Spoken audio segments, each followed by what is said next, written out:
welcome back to the show. It's Sunday afternoon, and well, in the last 24 hours, not really that much happened. End of report. No, I mean, just joking, but we actually haven't really moved that much. However, yeah, some of you will be sad to know. I'm a little bit sad about it also myself. I have to admit that I feel a tinge of like, but Jean Le Cam has fallen back to second place. We have right now actually Sebastian Simon on Group de Brielle in first place. So that's interesting, with Sam Goodchild now in third. So Jean still in very good company. But if you guys look also here at the map right away, yeah, you can see that both Conrad Coleman and Jean Le Cam now a bit in the trouble that I kind of already predicted yesterday. Although it seems that they're getting close to the stronger winds, like once they really get to the coast of Mauritania, they'll have this nice like 10, 20, 12 knots there. On the other hand, if we fast forward a little in time here, really focusing on where Sam and Jean are right now, you go 10 hours ahead, you see a lot more blue ahead of them. 20 hours ahead, still not really that great. 34 hours, still very blue. So they will get through there, I think, generally in about maybe 18 or 19 hours probably. If I look at the distance that they passed so far, they are probably going to start speeding up. Right now they're really in the dead zone, doing like 3.6 knots. Conrad doing 2.8 knots. Yeah, that's like really bad. And they have basically three knots of wind, 2 knots of wind.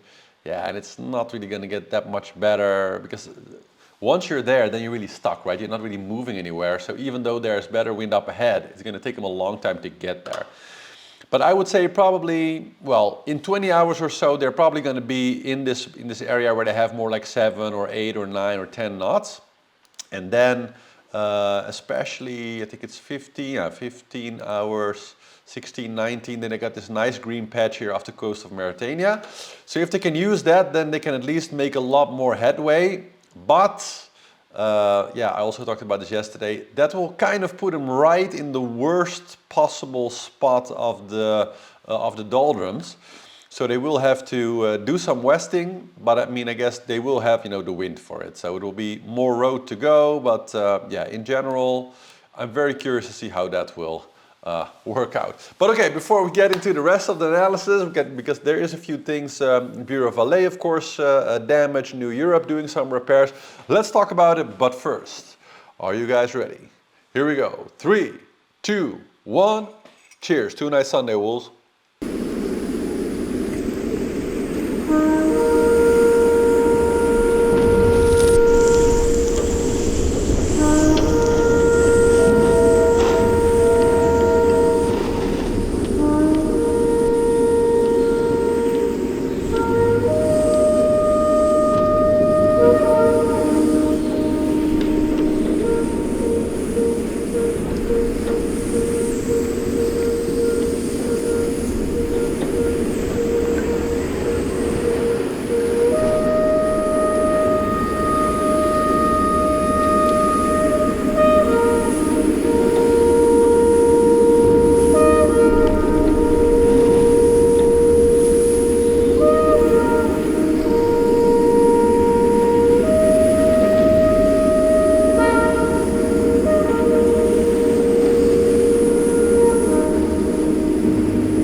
Yeah, so let's not get ahead of ourselves here and start with the damages.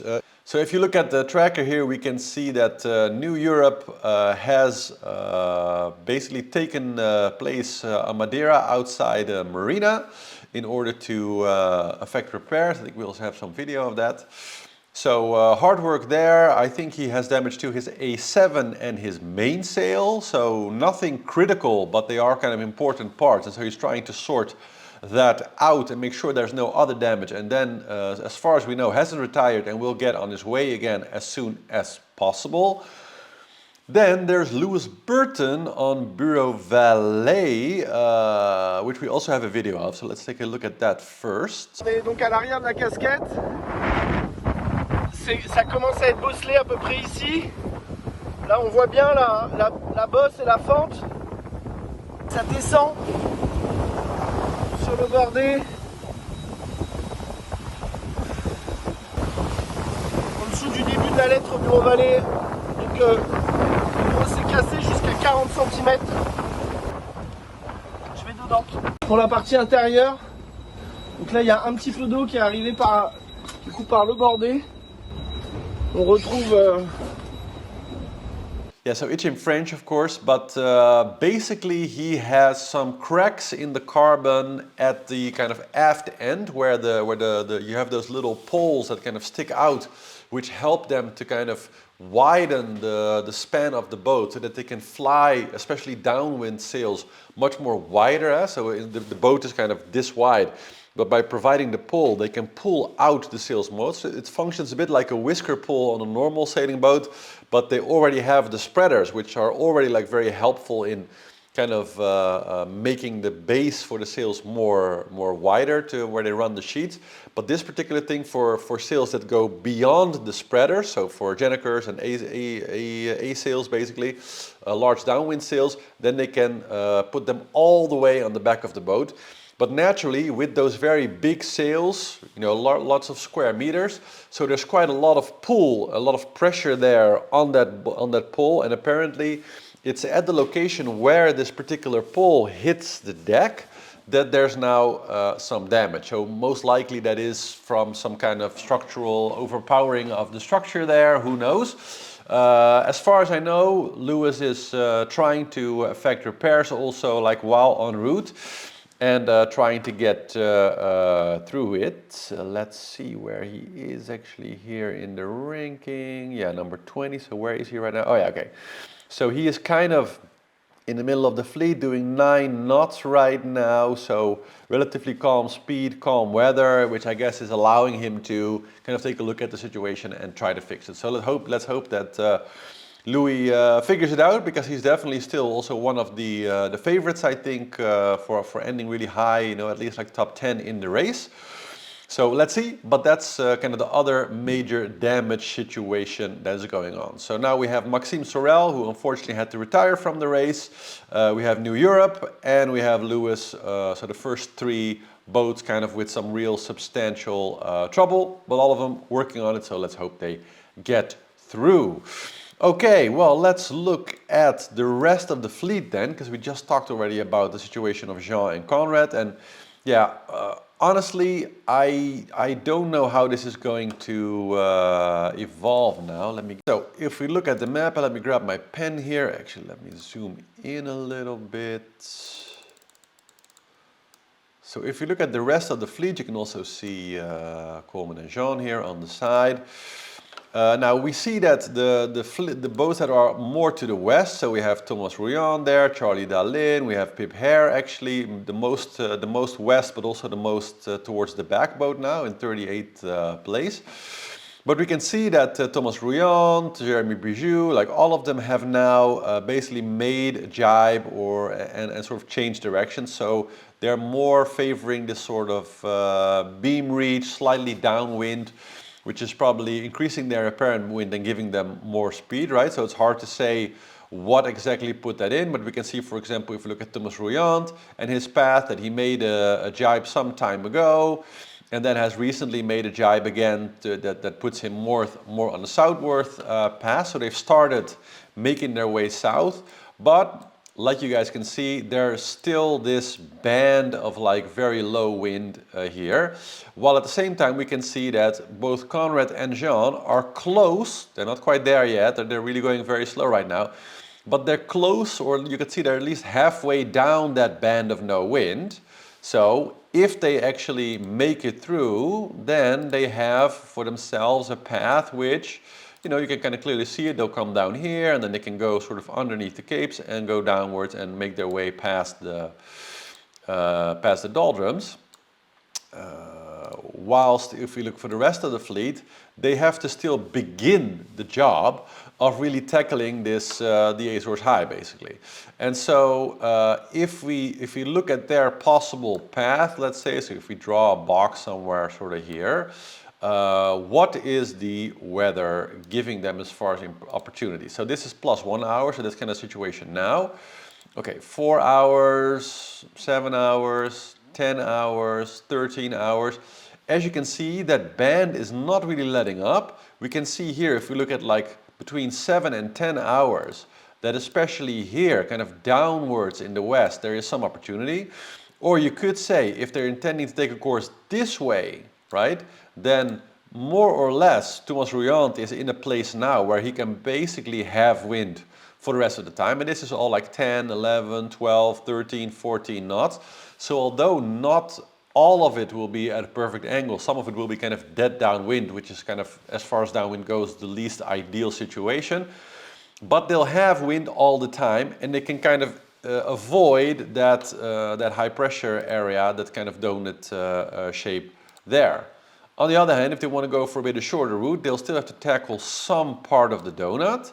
And if we look more at the rest of the fleet that is still a bit more to the east also, yeah, they would still have to do a lot of westing as far as distance goes before they get there. So if we keep scrolling through time a bit more, let me take this away again. If I draw the box again, sort of, this is kind of the area where they will likely want to pass through. If we go 10 hours, 13, 16, 19, 22, oh, sorry, then I'm going to the wrong setting here. Well, 28, 37, we can hop forward. It just doesn't change very much. It's going to remain more or less steady, windless area. So they have to get through there at some point. And in that sense, it looks like the tactical choice by Jean and Conrad may still pay off. Because even though they are quite stuck now, and at least for the foreseeable time, the rest of the foilers have some road where they have a little bit some wind at 7, 10, 8, 9 knots. So they'll be going at reasonably good speed. I see them doing here 14, 16, well, all around this type of speeds. While Conrad and John are doing 2.8 and 3.8 knots respectively. But they're almost over the ridge, while the rest of the fleet still has to get to this particular ridge. So I would say, give it another 12 or maybe 18 hours if you want to be sure. And then we are going to see, so let's go actually to the prediction here of like 16 hours. Because at that moment, I think we're going to see Jean and Conrad connect here in front of the coast of Mauritania. And then they're going to have 10, 12, 13 knots. And if we go ahead, it's like 19, 20, not really going to go like that much more lighter. So they'll be screeching down at good speeds, maybe 15, 16, 17 knots, maybe even more sometimes of boat speed. They'll be going. And they'll have passed this whole Azores High situation. They can focus on what's their ideal course now, passing the Cape Verdes and just making their way down to the next challenge, the doldrums. While really the entire rest of the fleet, still one way or another, is going to have to pass this quiet band. So even though I foresee that both John and Conrad are going to lose positions for the next 12 hours or so, and by the time that they actually reach that wind, 12, 13, 14 hours from now, probably they will be in position like 7 or 8 for Jean, and maybe Conrad will be in like 10 or 15 place again, because some of the foilers, especially the little row here of like Clarice Kramer, Samantha Davis, well, Damien Seguin, they're all kind of in a line here making their way down. They're probably going to pick up those first positions just relative to the waypoint and the course and velocity make good and all that stuff. But after that, I think we might, at least for a time, see both Jean and Conrad make a comeback as the rest of the fleet really gets mired in the low wind stuff, and then they'll be the ones doing the big speeds and actually gaining the places. So over the next 24 hours, I think we're going to see a very interesting zigzag of them kind of falling back, and then Jean and Conrad coming back. And there's very much the question, I would say, especially for that corner group with basically Pip Hare, Charlie Dalin, Justin Metro and a few others.